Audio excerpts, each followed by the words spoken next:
Okay, here's my card. When I look down, that's just me looking at my card. Teddy Roosevelt says in his 1889 speech, The Strenuous Life, that it is hard to fail, but it is worse to never have tried to succeed.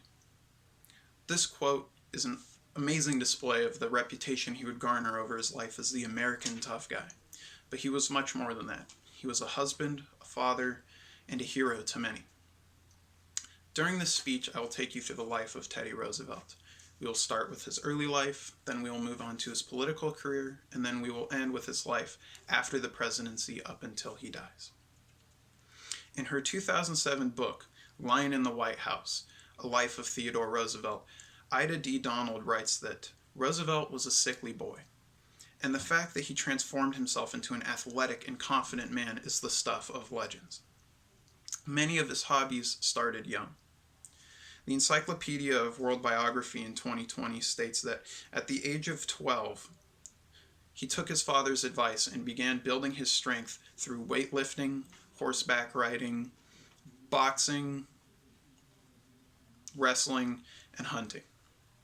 These are the hobbies that Theodore Roosevelt would grow to love throughout his life, and he would never stop doing them. He was married twice. Sadly, his first wife died during childbirth in 1884. He then later remarried to his childhood sweetheart, Edith Cara. Together they raised 6 children, including the one from his first marriage. Now that we're done talking about his early life, we're going to move on to his political career. History.com, last updated in 2020, says he was a man of many offices. He held the title of President of the New York Board of Police Commissioners, Assistant Secretary of the U.S. Navy, Governor of New York, Vice President and President of the United States. He began becoming popular during the Spanish-American War when he joined the volunteer cavalry regiment known as the Rough Riders that fought in Cuba at the Battle of San Juan Hill. When the war was over, he returned to New York as a war hero and was elected governor when he ran for 1 term. His popularity was noticed by President McKinley, who was getting ready to get elected for the second time in 1900. They won the election, and Teddy Roosevelt became vice president. McKinley was assassinated in 1901. Theodore Roosevelt then became president. He is known for many progressive reforms that he did during his time. The first being antitrust laws. These were laws that broke up big monopolies within the country that were operating in a way that was unhealthy, such as Standard Oil and the New York State Railroad Combine. Those were both broken up and made into multiple companies to encourage healthy capitalism once again. The second thing he is known for is his proverb, speak softly and carry a big stick. This is in reference to his stance on foreign policy. He strictly enforced the Monroe Doctrine, which kept European powers out of the Western Hemisphere and set up the Western Hemisphere as America's sphere of influence.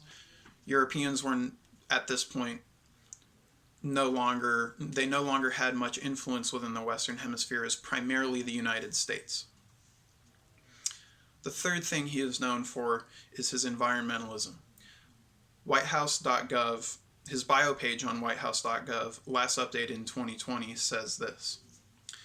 Some of Roosevelt's most effective achievements were in conservation. He added enormously to forests in the West. He reserved lands for public use and fostered great irrigation projects. He also created parks all over the country, from Arizona, California, Nevada, Montana, and Missouri, such as the Grand Canyon and Yosemite. Now that we're done talking about his political career, we're going to move on to his life after the presidency. In 1912, before the 2-term limit amendment had been placed on the Constitution, you could run for more than 2 terms. Roosevelt lost to Woodrow Wilson because he split the vote with the Republican Party under his new party, the Bull Moose Party, which was a progressive party focused on environmentalism and healthy capitalism. After he lost the election, Sidney Milkis writes in his 2009 book, Theodore Roosevelt and the Transformation of American Democracy, that Teddy was an accomplished history writer and wrote many scientific essays. At the outbreak of World War I, Roosevelt made many speeches across the country in support of the war. America did not join the war for a while, but when it did, he asked the government if he could organize another volunteer regiment as he had in the past during the Spanish-American War. The government denied him. All four of his sons went to war, and with the exception of his son Quentin, they all returned safely. Quentin Roosevelt died in the trench warfare campaign on the German front, sadly. Teddy Roosevelt later died in his sleep on January 6, 1919. During this speech, I have taken you through the life of Teddy Roosevelt. We went through his early life, his political career, and the end of his life. It is said that death would have to come for Teddy in his sleep, because if he didn't, he would have a fight on his hands. Thank you. Have a good night.